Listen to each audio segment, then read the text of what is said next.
На опоре стоит рабочий и с помощью блока поднимает груз, вес которого равен 480 ньютонов. Вычислите давление, производимое рабочим на опору, если его вес 720 ньютонов, а площадь ступеней составляет 320 сантиметров квадратных. Трением и весом блока пренебречь. Здесь вес груза равно 480 ньютонов. И вес рабочего, равно 720 ньютонов. Площадь ступеней рабочего равно 320 сантиметров квадратных. Нужно вычислить давление, которое создает рабочий на опору. Маленькое, знак вопроса. Трением и весом блока пренебречь. Картина этой задачи выглядит следующим образом. На опоре стоит рабочий вот здесь, и он поднимает груз, подвешенный на блоке. Вот это будет P груза. P рабочего тоже направлено вниз. Вот это будет P рабочего. Посмотрим, какие силы здесь действуют. Поскольку вес груза поднимается подвижным блоком, натяжение его двух сторон канатов или тросов будет ровно половине этого груза, который поднимает. Для этого можно посмотреть файл 0.04.0.15, который показывает, каким образом распределяются силы на подвижном и неподвижном блоке. То есть сразу можно сказать о том, что натяжение этих двух тросов с одной и с другой стороны, сумма этих двух будет равно. Можем сказать о том, что P груза равно 2 этих натяжений. Натяжение сразу можно посчитать. Это будет T равно P груза поделить на 2, либо равно 240 ньютонов. 480 на 2, 240 ньютонов. Рабочий стоит и поднимает за эту часть каната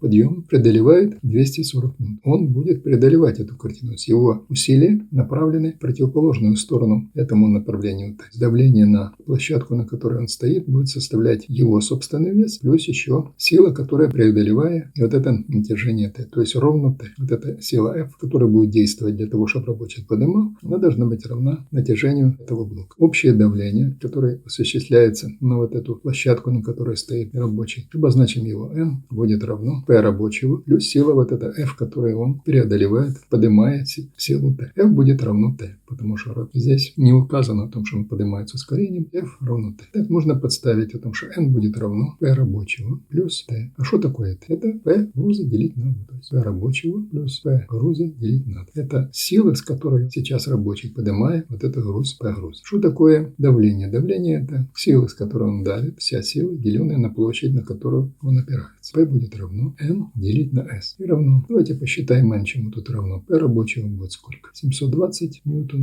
Так. И плюс 240 ньютонов. Это будет равно 960 ньютонов. Теперь вот эту силу можно поделить на площадь, мы получим давление. 960 ньютонов делить на 320 сантиметров квадратных. Вот здесь нужно еще учитывать, что есть еще такая единица, как 1 паскаль. Она равна 1 ньютон на метр квадратный. Здесь у нас сантиметры квадратные. Надо перевести в системные метры квадратные. Перепишем. Это будет 960 ньютонов. Делится на 320 оставим. Что такое сантиметр? Это метр, деленное на 100 квадрат. Это 1 сантиметр квадрат. То есть метр квадратный, если изведем это в квадрат, остается здесь, а 100 в квадрате пойдет наверх. 100 в квадрате это 10 тысяч. Получим такое значение. 320 метров квадратных внизу остались. Здесь останется 960 ньютонов, что множится на 100 в квадрате. Пойдет числить на 10 тысяч. Ньютон на метр квадратный остается. Можно сократить вот это 320 и 360. 960 это будет троечка. Мы получаем 30 тысяч ньютон на метр квадратный. Или можем сказать, что это будет равно 30 тысяч паскалей. Или можно сказать, что это будет равно 30 килопаскалей.